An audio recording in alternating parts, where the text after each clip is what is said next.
નમસ્કાર મિત્રો, આજના નવા વિડીયોમાં આપ સૌ દર્શક મિત્રોનું હાર્દિક સ્વાગત છે। ઘણા લોકોને મિત્રો ગળામાં અને છાતીમાં કફ અવારનવાર જામી જતો હોય, તો રસોડામાં રહેલી આ ત્રણ વસ્તુનો સાહેબ તમે ઉપયોગ કરશો અને એક ડ્રિંક બનાવવાનું છે, એટલે કે એક ઉકાળો બનાવવાનો છે। અને જો તમારા ગળામાં કફ વધારે જામી ગયો હોય, જેના કારણે ઉધરસ પણ થઈ ગઈ હોય, તો આ ડ્રિંકનું સેવન તમારે દિવસમાં 2 વખત કરવાનું છે। સવારે તો પીવાનું છે અને સાથે સાથે રાત્રે સૂતા પહેલા પણ તમારે આ ડ્રિંક પીવાનું છે।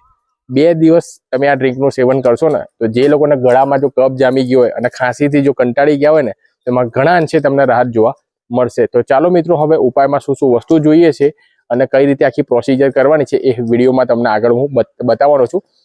તો વિડીયોમાં અંત સુધી આપ બન્યા રહેજો અને હજુ સુધી પણ આપણી આ હેલ્થ ચેનલ પરમાર ચિરાગને જો સબસ્ક્રાઇબ ના કરી હોય તો કરી દેવા નમ્ર વિનંતી। તો ચાલો મિત્રો, હવે ઉપાય જોઈએ।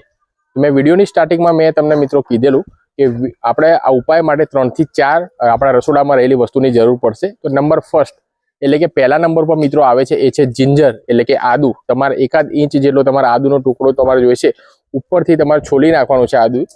ત્યારબાદ તમારે 1 ઇંચ જેટલો તમે આદુ લીધો છે ટુકડો, એને બરોબર તમારે ખલની અંદર તમારે વાટી દેવાનો। અને સાથે સાથે તમારે 1 ગ્લાસ જેટલું એટલે કે 300 ml ની આજુબાજુ તમારે પાણી તમારે લઈ લેવાનું છે। તપેલીમાં પાણી તમારે એડ કરી દેવાનું અને ગેસ સ્ટવ પર ચડાવીને ધીમી આંચ ઉપર તમારે ઉકાળવા પાણી મૂકી દેવાની। હવે આ ઉકળતા પાણીમાં તમારે 1 ઇંચ જેટલો આદુનો ટુકડો તમારે વાટેલો હોય એ તમારે એડ કરી દેવાનો છે। ત્યારબાદ તમારે 15 થી 20 નંગ કાળા મરી લેવાના છે। 15 થી 20 નંગ કાળા મરી તમારે લેવાના, એને પણ સેમ વાટી દેવાના છે અને એનો જે કાળા મરીનો પાવડર છે એ આ ડ્રિંકની અંદર એડ કરી દેવાનો છે।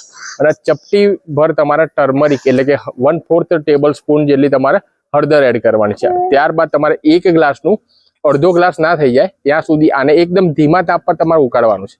ત્યારબાદ મિત્રો આપણે શું કરવાનું છે કે 1 ગ્લાસનો અડધો ગ્લાસ થઈ જાય એટલે કે 300 ml જેવું 150 ml થઈ જાય, ત્યારબાદ તમારે ગેસ સ્ટવ તમારે બંધ કરી દેવાનું અને આ ડ્રિંકને તમારે ઉતારી દેવાનું અને કાચના ગ્લાસમાં તમારે લઈ લેવાનું। હવે આ ડ્રિંક જેવું ઠંડુ થઈ જાય ત્યારબાદ તમારે 1 ચમચી જેટલું તમારે દેશી મધ આની અંદર એડ કરવાનું છે। પરંતુ આ બાબતનું તમારા મિત્રો ખાસ ધ્યાન રાખવાનું કે ઉકાળો જેવો ગેસ તમે બંધ કરીને નીચે ગ્લાસમાં લો છો અને ગરમ ઉકાળામાં તમારે મિત્રો મધ એડ નથી કરવાનો। ઉકાળો જ્યારે પણ ઠંડો થઈ જાય એટલે લગભગ 2-3 મિનિટ જેટલો સમય લાગશે, ત્યારબાદ જ તમારે આ દેશી મધનો ઉપયોગ કરવાનો છે, એટલે અંદર એડ કરવાનું, બરોબર હલાવી દેવાનું અને સવારે તમારે નરણા કોઠે તો તમારે પીવાનું છે। અને આ બાબતનું તમારે ખાસ ધ્યાન રાખવાનું કે જેવો પણ તમે ઉકાળો પીવો છો એવા 1.5-2 કલાક સુધી કોઈ પણ જાતનો તમારા નાસ્તો કે કંઈ પણ તમારે ગ્રહણ કરવાનું નથી। આ બાબતનું તમારે ખાસ મિત્રો ધ્યાન રાખવાનું છે। સવારે તો પીવાનું જ છે, સાથે સાથે જો તમારે વધારે કફ ગળામાં જામી ગયો હોય, ઘણાને અવાજ બેસી ગયો હોય, ઉધરસ થતી હોય અને ગળામાં ખીચખીચ થતી હોય, તો તમારે દિવસમાં 2 વખત આનું સેવન કરવાનું। એટલે બપોરે પણ પી શકો છો, રાત્રે સૂતા પહેલા પણ તમે પી શકો છો, પરંતુ જ્યારે પણ આ ઉકાળાનું તમે સેવન કરો છો 1 થી 2 કલાક સુધી તમારે કોઈ પણ જાતનો ખોરાક તમારે લેવાનો નથી। આ બાબતનું તમારે ખાસ ધ્યાન તમારે રાખવાનું છે। 2 દિવસ સુધી કોન્સ્ટન્ટ તમે આ ડ્રિંકનું સાહેબ જો સેવન કરશો ને, તો ગમે તેવો તમારા ગળામાં કફ જામી ગયો હોય, છાતીમાં કફ જામી ગયો હોય તો રિમૂવ થઈ જશે અને દવા કરતાં પણ ઝડપી તમને પરિણામ જોવા મળશે। જો તમને વિડીયો પસંદ આવ્યો હોય તો લાઈક કરી દેજો। વિડીયો માટેની જો મહેનત તમને પસંદ આવી હોય તો આગળ વધારેમાં વધારે તમારા ફેમિલી મેમ્બર, તમારા ફ્રેન્ડ સર્કલમાં શેર કરવા માટે નમ્ર વિનંતી। મળીએ છીએ નવા વિડીયોમાં નવી માહિતી સાથે। ત્યાં સુધી સ્વસ્થ રહો, મસ્ત રહો, તંદુરસ્ત રહો, એવી જ મારી ભગવાનને પ્રાર્થના।